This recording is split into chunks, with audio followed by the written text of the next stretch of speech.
আমি আছি মোহাম্মদ ইয়ার খান। আজকে আমরা সমাজ পড়ব। সমাজ অনেকে বলে 6 মাস, অর্থাৎ সমাজ চ্যাপ্টারটা বাংলা ব্যাকরণের অন্যান্য ব্যাকরণের অংশ থেকে একটু ক্রিটিক্যাল, বাট এটা থেকে যদি আপনারা ইজিয়েস্ট ওয়েতে করতে পারেন তাহলে এটা কিন্তু আসলে কঠিন না, এটা খুবই সহজ। আজকে আমরা পড়বো সমাজের অন্যতম একটা টপিক, সেটা হচ্ছে উপমান এবং উপমিত কর্মধারায় সমাসের মধ্যে যে একটা পার্থক্য, অর্থাৎ কোনটা উপমান কর্মধারয় সমাস, কোনটা উপমিত কর্মধারয় সমাস, এটা কিন্তু খুবই ইম্পর্টেন্ট এবং এটা পরীক্ষায় ম্যাক্সিমাম টাইম আসে, কিন্তু এটাকে আমরা হজবরল একটা অবস্থা ঘুরিয়ে ফেলি একসাথে, তো আমরা মেসাকার করা যাবে না, এটাকে পার্ট বাই পার্ট আমরা ইজিলি শিখতে হবে। উপমান হচ্ছে সত্য কথা আর উপমিত হচ্ছে মিথ্যা কথা।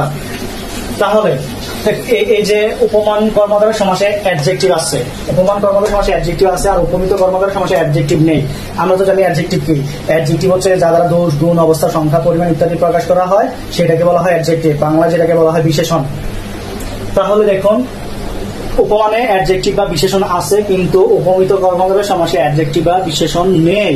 যেহেতু নেই, এটা হচ্ছে উপমিত। যেহেতু অ্যাডজেক্টিভ আছে সেটাকে বলা হয় উপমান। এখন এটা পড়ার আগে আমরা একটু বইয়ের ভাষায় বলতে চাই। বইয়ের ভাষায় যদি বলি উপমান উপমেয়ের মধ্যে একটা পার্থক্য আছে। দেখুন, প্রত্যক্ষ কোনো বস্তুর সাথে পরোক্ষ কোনো বস্তুর তুলনা করলে, হ্যাঁ, প্রত্যক্ষ বস্তুকে বলা হয় উপমেয়, অর্থাৎ এটাকে কালোটাকে বলা হয় উপমেয়, আর এখানে কাজল হচ্ছে পরোক্ষ। আর পরোক্ষ বস্তুটাকে বলবো যার সাথে তুলনা করা হয় সেই বস্তুটাকে বলবো আমরা উপমান। দেখুন, কালোটা কার সাথে তুলনা করছে? কাজলের সাথে তুলনা করছে। দেখুন, বরফ শীতল, বরফ শীতলের মধ্যে শীতলটা হচ্ছে উপমেয়। প্রথম পদের সাথে শেষের পদের যে তুলনা, দুইটার যে একটা তুলনা হয়, এই তুলনাটাকে বলা হয় উপমান কর্মধারয় সমাস। অর্থাৎ এখানে এই জায়গাটা কিন্তু শুধু উপমান না, এই কাজল হচ্ছে একটা উপমান আর কালো হচ্ছে উপমেয়। কিন্তু এই কাজল দ্বারা কালোকে দুইটার যে একটা তুলনা করবে, এই তুলনাটাকে বলা হয় কি? উপমান। কেমন? বরফ শীতল। এখন আমরা উপমান উপমেয় বুঝলাম। হ্যাঁ, এখন আমরা এটা কি ব্যাস বাক্য আছে নাকি সমাস বাক্য আছে নাকি সমস্ত পদ হিসেবে আছে? কি পদ আছে? এটা কিভাবে বলবো? এই পুরাটা হচ্ছে সমস্ত পদ। এই সমস্ত পদটাকে ভেঙে যে সমাস করা হয় সেটাকে বলা হয় ব্যাস বাক্য, সমাস বাক্য বা বিগ্রহ বাক্য। আচ্ছা দেখুন, এই কাজল কালো, এটার ব্যাস বাক্য বা সমাস বাক্যটা কি হবে? কাজলের ন্যায় কালো, বরফ শীতল, বরফের ন্যায় শীতল, রক্ত লাল। বলছি না যে প্রথম পদটা আগে হবে রক্ত লাল, রক্তের ন্যায় লাল, অরুণ রাঙা, অরুণের ন্যায় রাঙা, ধনুক বাঁকা, ধনুকের ন্যায় বাঁকা।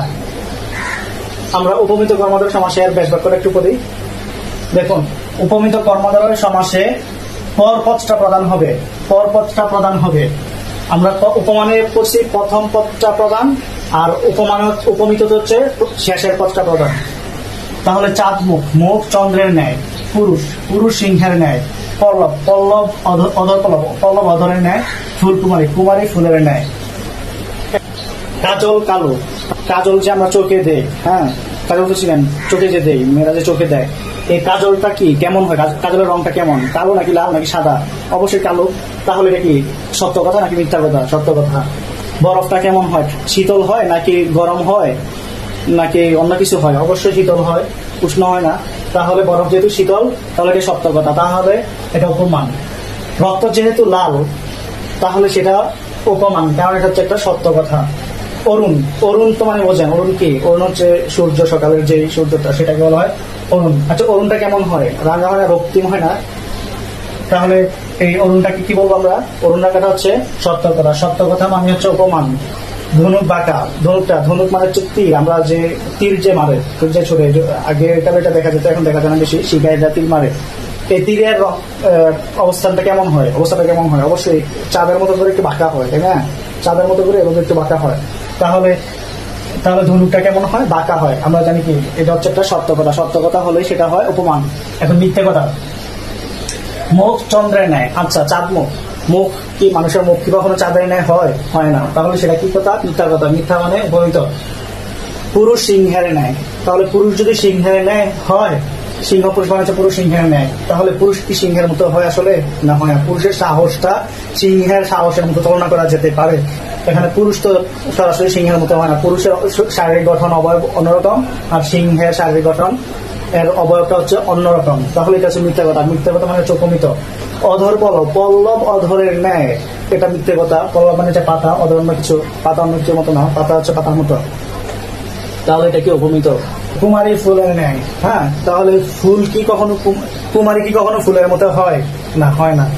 এখন আরো সহজ করে বলি যে উপমান কর্মধারয় সমাস হচ্ছে অ্যাডজেক্টিভ আছে আর উপমিতিতে অ্যাডজেক্টিভ নেই।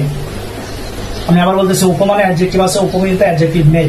দেখো কাজল কালো, কালোটা কালো কেমন, কাজলটা কেমন কালো, কালো হচ্ছে এখানে একটা অবস্থান, এটা কালারটা রংটা বোঝাচ্ছে, তাহলে সেটা কি অ্যাডজেক্টিভ, এটা অ্যাডজেক্টিভ। শীতল, বরফটা হচ্ছে শীতল, এটা কি অ্যাডজেক্টিভ। তাহলে রক্ত লাল, রক্ত লালটা হচ্ছে কি অ্যাডজেক্টিভ। অরুণ রাঙ্গা, রাঙ্গাটা কি অ্যাডজেক্টিভ। ধনুক বাঁকা, ধনুক হচ্ছে ভাকা, এই বাঁকাটা কি, বাঁকাটা হচ্ছে অ্যাডজেক্টিভ। আর যেহেতু আমরা এটাতেও অ্যাডজেক্টিভ পাইছি তাহলে এটা উপমান, আর যেহেতু আমরা অ্যাডজেক্টিভ পাবো না তাহলে উপমিত। চাঁদ হচ্ছে একটা নাউন, মুখ হচ্ছে একটা নাউন, সিংহ নাউন, পুরুষ নাউন, অধর নাউন, পল্লব নাউন, ফুল নাউন, কুমারীও নাউন। তাহলে এগুলোতে আমরা কি নাই, অ্যাডজেক্টিভ পাচ্ছি না, তাহলে আমরা জানি অ্যাডজেক্টিভ যদি না পাই সেটা হয় উপমিত। এবং এনাদার একটা ক্লু হচ্ছে কি হবে,